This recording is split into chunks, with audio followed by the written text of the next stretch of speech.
Good morning, students. This session is for class 11th and we are studying circular motion.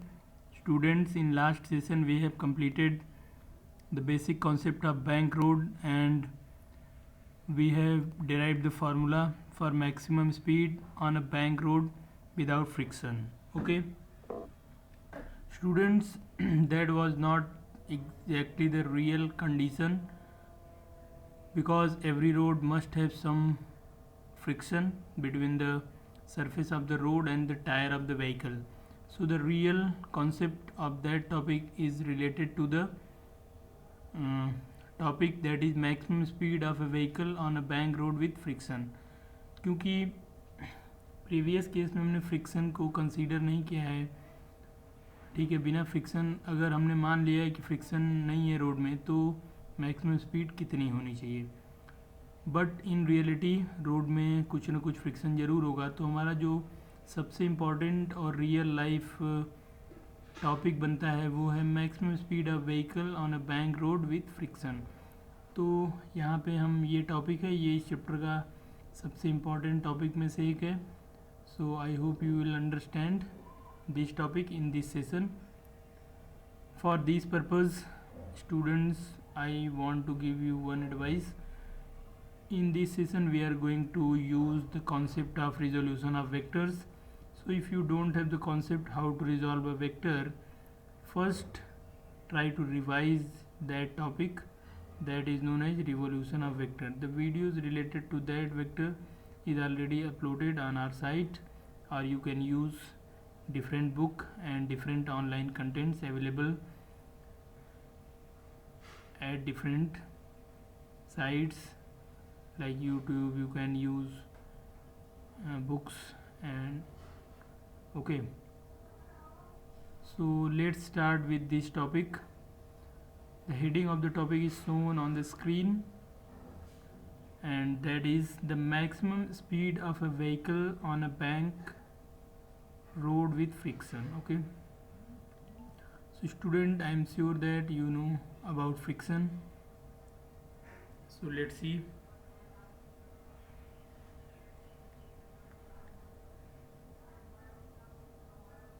First we are going to assume some points which these will help you, or you can say help us to complete this derivation. Okay, so consider a vehicle moving along a curved bank road.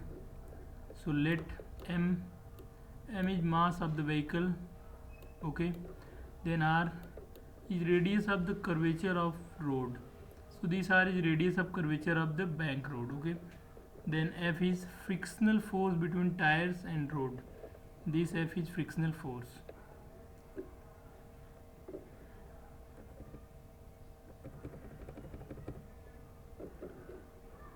Now the force acting on the vehicle are shown in this diagram. So you can see the total forces acting on the vehicle in this diagram. So you can see the friction is toward the center but along the tangent to the road. Okay, then normal reaction, you can see normal reaction is always perpendicular to the surface. Okay, then you can see the weight of this vehicle, this is perpendicular and downward, or you can see vertically downward. Okay, this is always vertically downward, but reaction is always perpendicular on the surface. You can see the bank road, so you can see this n is perpendicular on this surface.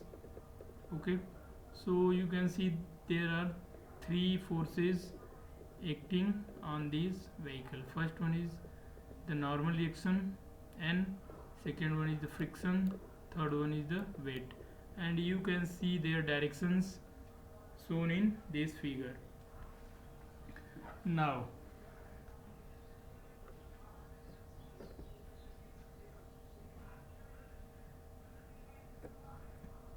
you can resolve this normal reaction into two components.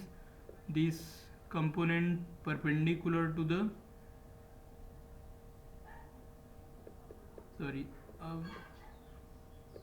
surface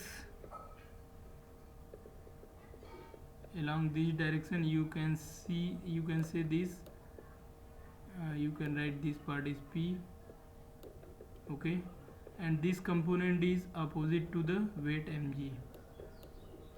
Similarly, another component, that is horizontal component, and you can say this component along m, suppose this one is m, okay. So you can resolve this n into two different components. Suppose this part is x, so you can resolve this component n along xp and xm. This, so the component along xp is n cos theta and along xm is n sin theta. Similarly, you can resolve this friction F into two components. The components along xm is F cos theta, whereas the component along mg is F sin theta.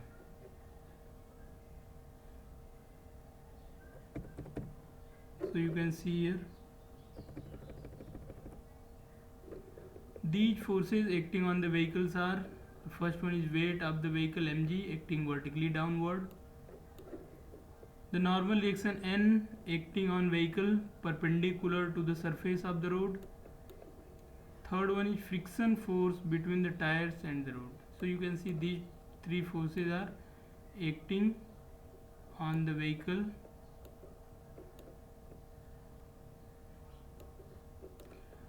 Forces N and the frictional force F are now resolved into two components. So we can resolve this N and the friction F into two components. You can see the components.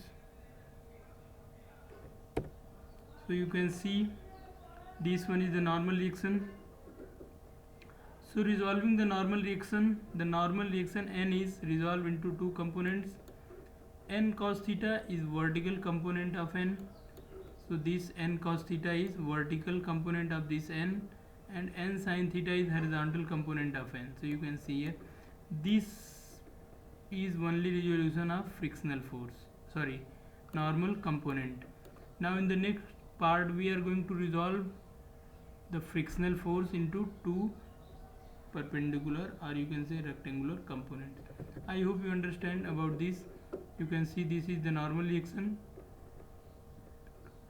This is angle theta, so this is n cos theta because it looks like perpendicular on this surface, so you can say the normal component. Similarly, this n sin theta, because this is the horizontal part, so it is known as horizontal component. Okay.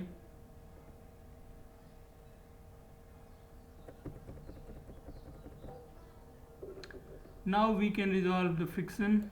So you can see the friction is acting along this direction, along the direction of the tangent to the bank road. Now you can resolve these two. This part is actually this angle is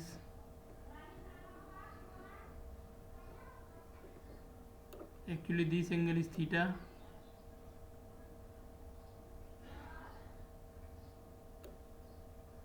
this one is theta.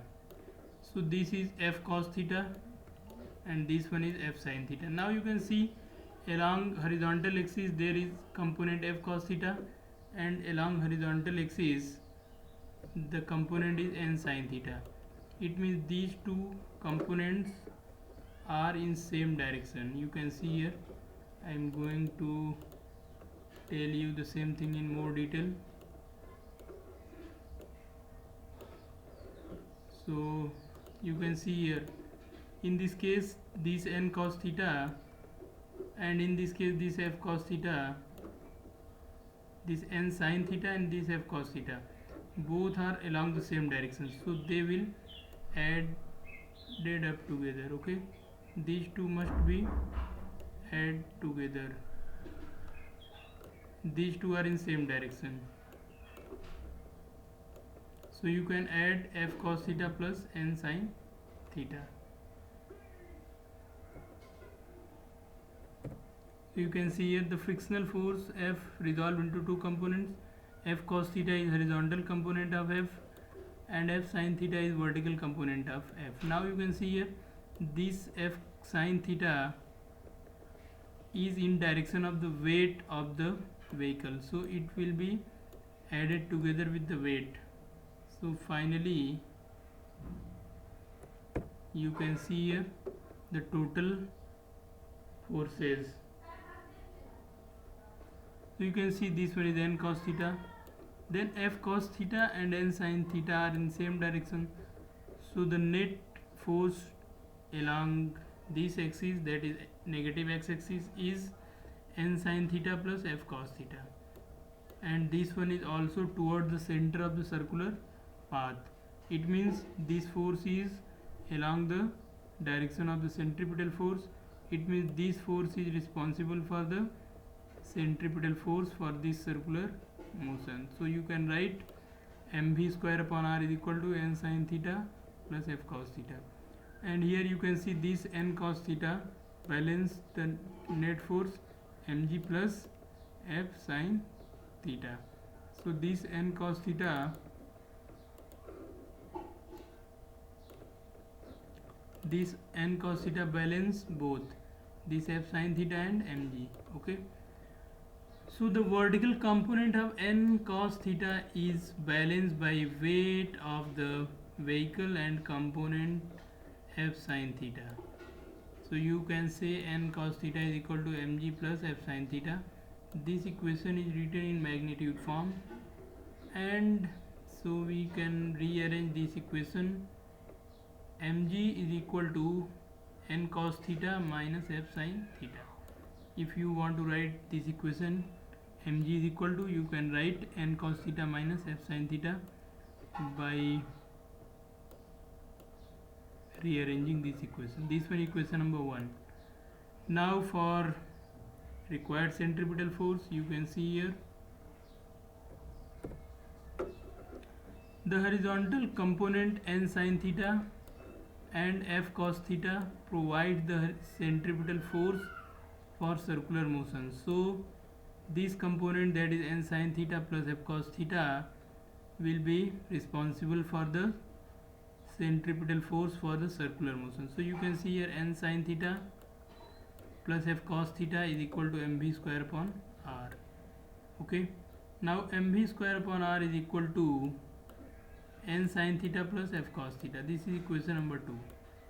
Okay, only this part is written left and this total is written right. So you got equation number 2 here. Now we will divide the equation number 2 by 1. So let us divide the equation number 2, that is mv square upon r is equal to n sin theta plus F cos theta, and equation number 1 is mg is equal to n cos theta minus F sin theta. So you can divide these two equations. So m will be cancelled because these two are mass of the same body, so these are same, and this equation becomes v square upon rg is equal to n sin theta plus F cos theta upon n cos theta minus F sin theta. Now let's check the value of the frictional force in terms of mu and normal reaction. So we can write, let V max be the maximum speed of the vehicle and frictional force at this speed will be mu Sn. Then you can replace V by V max, so you can write V max square upon Rg is equal to n sin theta plus Fm cos theta upon n cos theta minus Fm sin theta. Now you can replace this Fm by mu Sn. Okay, so in that case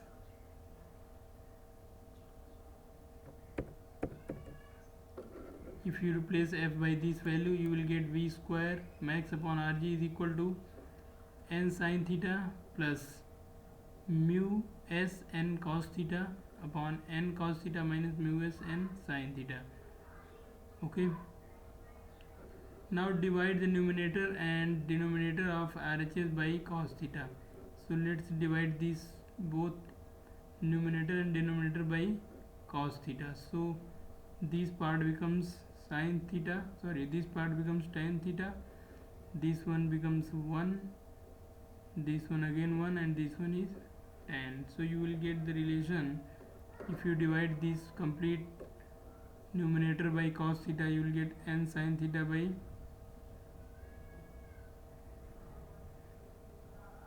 n cos theta. Here we are using n cos theta for division, so it is n cos theta.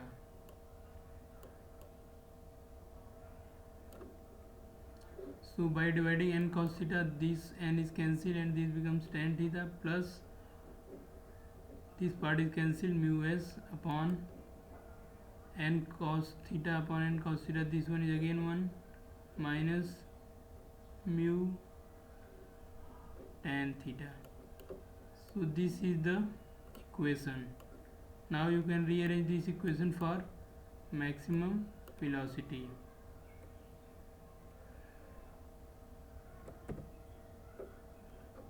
So you can see the equation, the rearrange equation. V square max is equal to Rg, and in bracket tan theta plus mu s. Mu s is known as the coefficient of friction, then 1 minus mu s tan theta, where theta is angle of banking.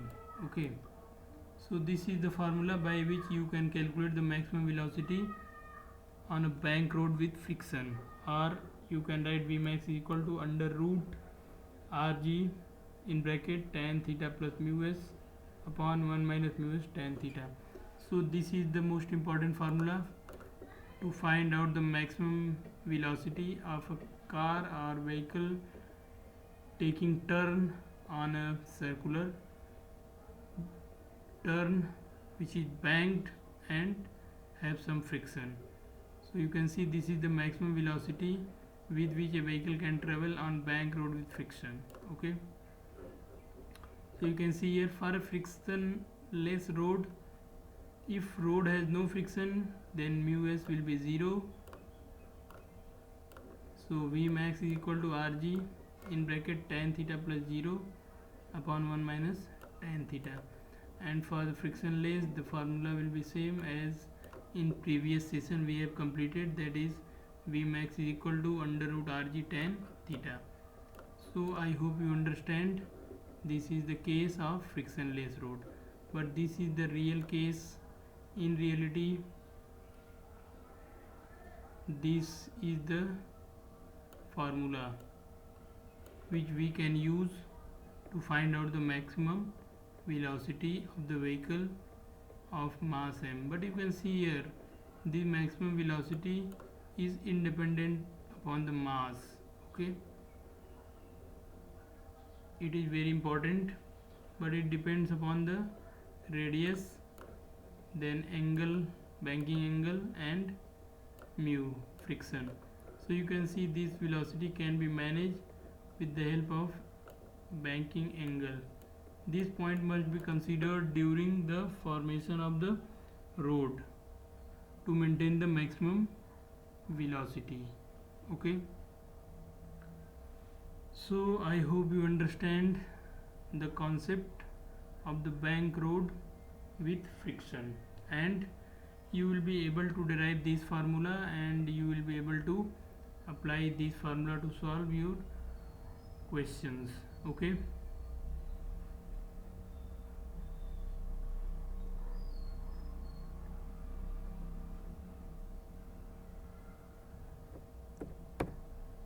now in this session we are going to study conical pendulum.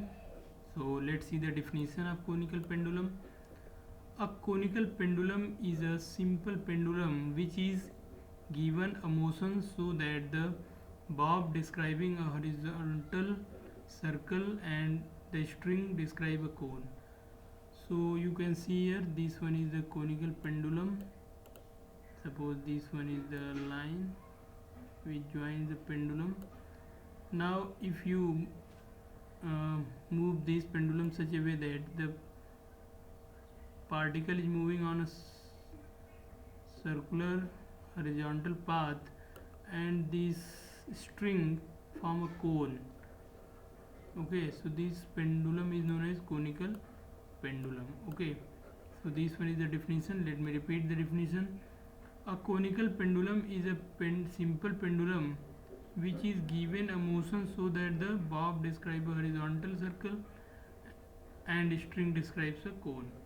So in this case, this string form a cone and the particle is moving on a circular path. So student, I hope you understand what is meaning of the conical pendulum.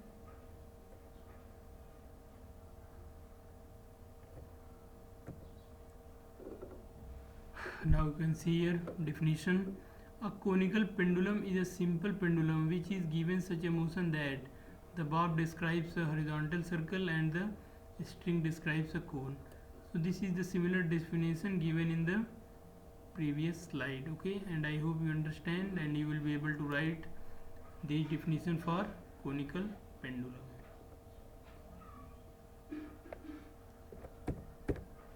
Now in this session we are going to find out the time period of the conical pendulum. Okay, so to find out the time period of conical pendulum, let us assume some thing to complete this topic.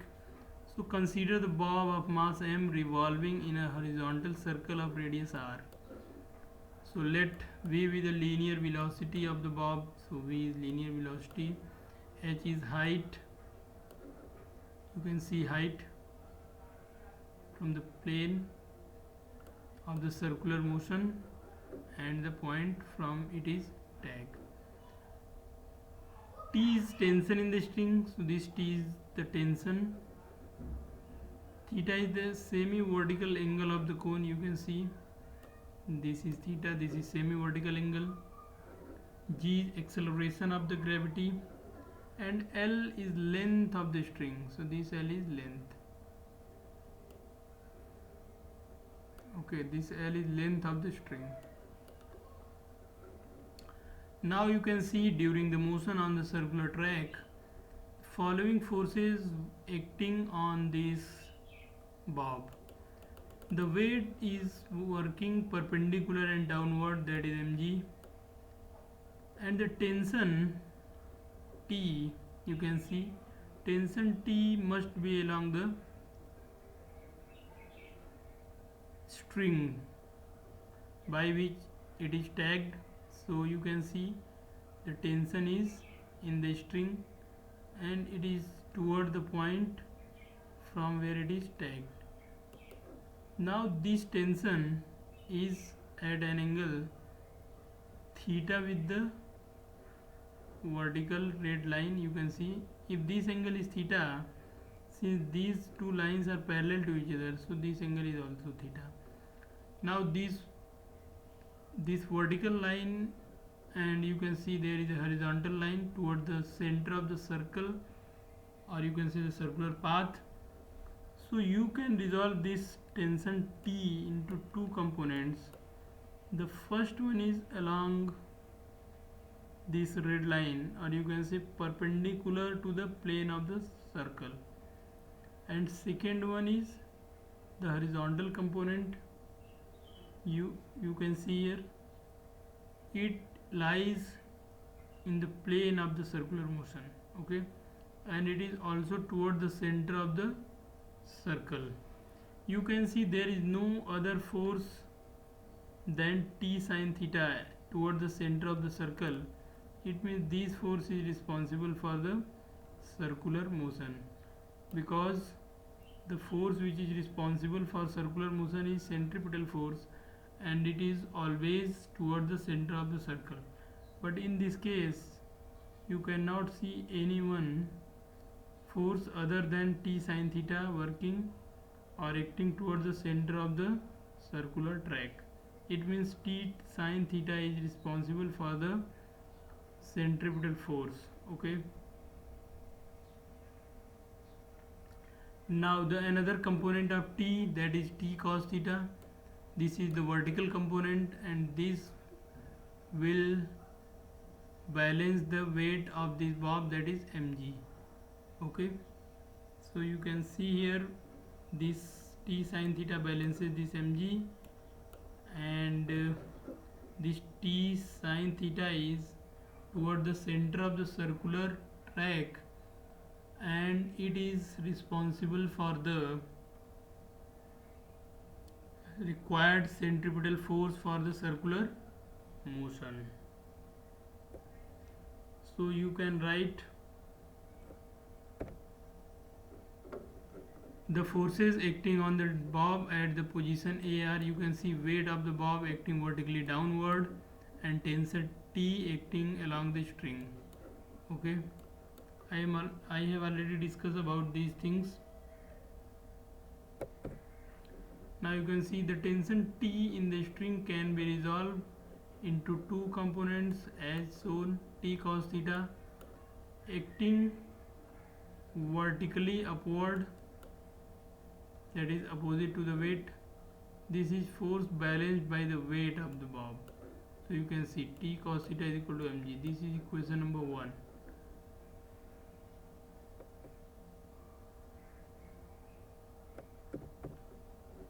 And T sin theta acting along the radius of the circle and directed towards the center of the circle. So T sin theta provides the necessary centripetal force for circular motion. So now you can write T sin theta is equal to mv square upon r. This is equation number 2. Now dividing equation number 2 by 1, we get T tan theta is equal to v square upon r into g. So because in both the equation 1 and 2 there is t, so the t from both of the equation will be cancelled, and you will get sin theta by cos theta, and right hand side m will be cancelled. So you will get tan theta is equal to v square upon rg.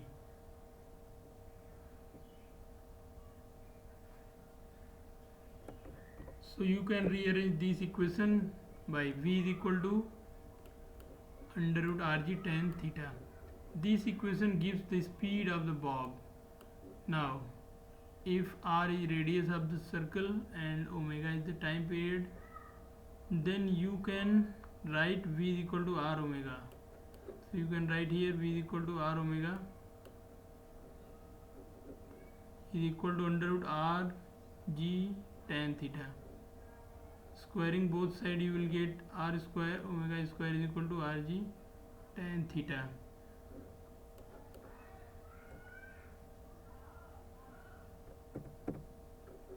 Now from diagram, tan theta is equal to r by h. You can see here tan theta is equal to perpendicular upon base. So this one is actually theta. So this one is perpendicular r by base h. So you can see here tan theta is equal to r by h. So you can use this value and you will get r square omega square is equal to rg into r upon h. Or omega square is equal to g upon h, or omega is equal to under root g by h. So by using these equations also you can solve the values and you can find out the angular velocity in case of conical pendulum. From this angular velocity you can find out the time period, frequency, etc. of the conical pendulum. So you can see since t is equal to 2 pi r by omega, so nu, this one is the time period, this one is velocity. So but v is equal to under root rg tan theta. So you can write this equation, or you can use sin theta is equal to r by l, and so we get t is equal to 2 pi r under root l cos theta by g. This is the formula to find out time period of conical